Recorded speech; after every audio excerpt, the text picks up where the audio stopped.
नमस्कार, मैं राम कुमार आपके अपने YouTube channel the story win में आपका स्वागत करता हूं। ऐसी कहानियां जो आपको जीतने के लिए प्रेरित करे। तो चलिए शुरू करते हैं।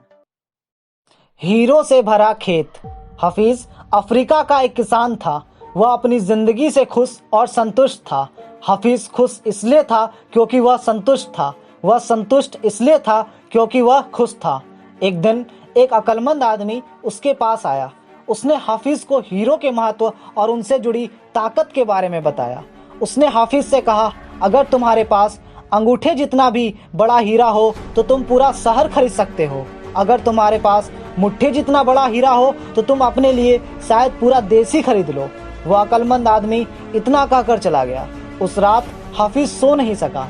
वह असंतुष्ट हो चुका था, इसलिए उसकी खुशी भी खत्म हो चुकी थी।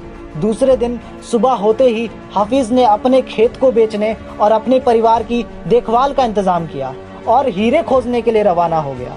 वह हीरो की खोज में पूरे अफ्रीका में भटकता रहा पर उन्हें पा ना सका। उसने उन्हें यूरोप में भी ढूंढा पर वे उसे वहां भी नहीं मिले। स्पेन पहुंचते पहुंचते वह मानसिक, शारीरिक, आर्थिक स्तर पर पूरी तरह टूट चुका था। वह इतना मायूस हो चुका था कि उसने नदी में कूदकर खुदकुशी कर ली।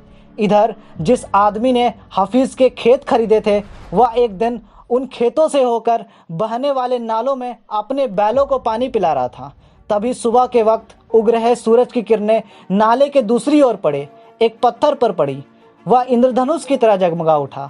यह सोचकर कि वह पत्थर उसकी बैठक में अच्छा दिखेगा, उसने उसे उठाकर अपनी बैठक में सजा दिया। उसी दिन दोपहर में हाफिज को हीरो के बारे में बताने वाला आदमी खेतों के नए मालिक के पास आया। उसने उस जगमगाते पत्थर को देखकर पूछा, क्या हाफिज लौट आया? नए मालिक ने जवाब दिया, नहीं, लेकिन आपने यह सवाल क्यों पूछा? अक्लमंद आदमी ने जवाब दिया, क्योंकि यह हीरा है, मैं उन्हें देखते ही पहचान जाता हूँ। नए मालिक ने कहा, नहीं, यह तो महज एक पत्थर है, मैंने इसे नाले के पास से उठाया। आइए मैं आपको दिखाता हूँ। वहाँ पे ऐसे बहुत सारे पत्थर पड़े हुए हैं। उन्होंने वहाँ से नमूने के तौर पे बहुत सारे पत्थर उठाए और उन्हें जांचने परखने के लिए भेज दिया। वे पत्थर हीरे ही साबित हुए। उन्होंने पाया कि उस खेत में दूर दूर तक हीरे दबे हुए थे।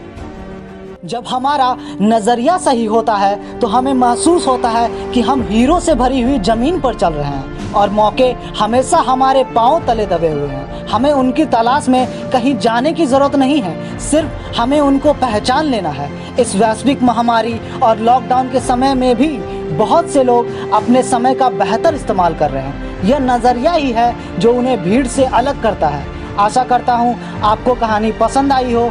पसंद आई है तो लाइक करें और ऐसी ही और भी बेहतरीन कहानियाँ सुनने के लिए चैनल को सब्सक्राइब कर बेल आइकन को दबाएं। वीडियो को पूरा देखने के लिए आपका बहुत बहुत धन्यवाद।